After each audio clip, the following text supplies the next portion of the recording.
Price the Lord, hallelujah. പ്രിയ സഹോദരങ്ങളെ, ഇന്ന് തിങ്കളാഴ്ച ദിനത്തിലെ ഒരു പുതിയ ആഴ്ചയിലേക്ക് നമ്മൾ പ്രവേശിക്കുമ്പോൾ വലിയൊരു അഭിഷേകവും കൃപയും നിറയട്ടെ. ഇന്ന് നമ്മൾ ധ്യാനിക്കുന്നത് സുഭാഷിത പുസ്തകം 28:13.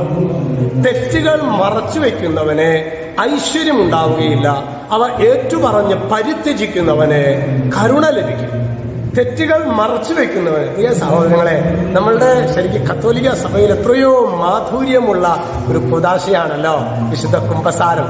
ഇന്ന് അച്ഛനായിരിക്കുന്നത് നമ്മളുടെ അതിരമ്പുഴയിലെ നിങ്ങൾ ബെനഡിക്റ്റ് ഓണംകുളച്ചെന്ന് കേട്ടിട്ടുണ്ടാവുമല്ലോ അല്ലെ.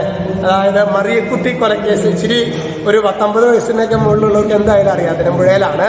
അച്ഛന് ശരിക്ക് ഇല്ലാത്ത തെറ്റിന്റെ പേരിൽ ഒരുപക്ഷെ കുമ്പസാരത്തിൽ അറിയാവുന്ന ഒരു കാര്യമായിരുന്നു. പക്ഷെ കുമ്പസാര രഹസ്യത്തിന്റെ പേരിൽ ഏതാണ്ട് ജീവിതം മുഴുവനും തെറ്റിദ്ധരിക്കപ്പെട്ട മരണത്തിന് 6 മാസം മുൻപാണ് ആ കുറ്റം അച്ഛനല്ല ചെയ്തത് എന്ന് ലോകം അറിയാനായിട്ട് ഇടയായത്. അങ്ങനെ ഒരു അച്ഛന്റെ കബരിടമാണ് നിങ്ങളിവിടെ കാണുന്നത്. ബഹുമാനപ്പെട്ട ബെനഡിക്റ്റ് ഓണംകുളച്ചന്റെ ഫോട്ടോയാണ് അവിടെ ഉള്ളത്. പ്രിയ സഹോദരങ്ങളെ, കുംഭസാരത്തിന് വേണ്ടി രക്തസാക്ഷിത്വം അനേകം വിശുദ്ധരായ വൈദികർ.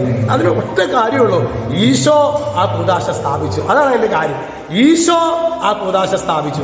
ഇന്ന് ദൈവജനത്തിന്റെ ഇടയിൽ ആ ജീവിതം കെട്ടുപോകുന്നുണ്ടെങ്കിൽ, അനേകം ദൈവമക്കളുടെ ജീവിതത്തില് അവരുടെ ജീവിതം കെട്ടുപോകുന്നുണ്ടെങ്കിൽ, പ്രിയ സഹോദരങ്ങളെ, ഒറ്റ കാര്യമുള്ളൂ, ഈ കൂദാശയെ വിലയുള്ളതിനെ വിലകെട്ടതായി കണ്ടു. ഏസാവ് ചെയ്ത അതേ തെറ്റ്. അതുകൊണ്ട് ഈ തിങ്കളാഴ്ച ദിനത്തിലെ നമ്മൾ ആത്മാർത്ഥമായിട്ട് പ്രാർത്ഥിക്കേണ്ട, ദൈവമേ, വിശുദ്ധ കുമ്പസാരം എന്ന കൂദാശയെ ഹൃദയം കൊണ്ട് ചേർത്ത് പിടിക്കുവാൻ, ഉള്ളു തുറന്ന് ആഴമായ അനുതാപത്തോടെ പാപസങ്കീർത്തനം നടത്താൻ ദൈവത്തിന്റെ പരിശുദ്ധാത്മാവേ ഞങ്ങളെ സഹായിക്കണമേ. നമുക്ക് പ്രാർത്ഥിക്കാം.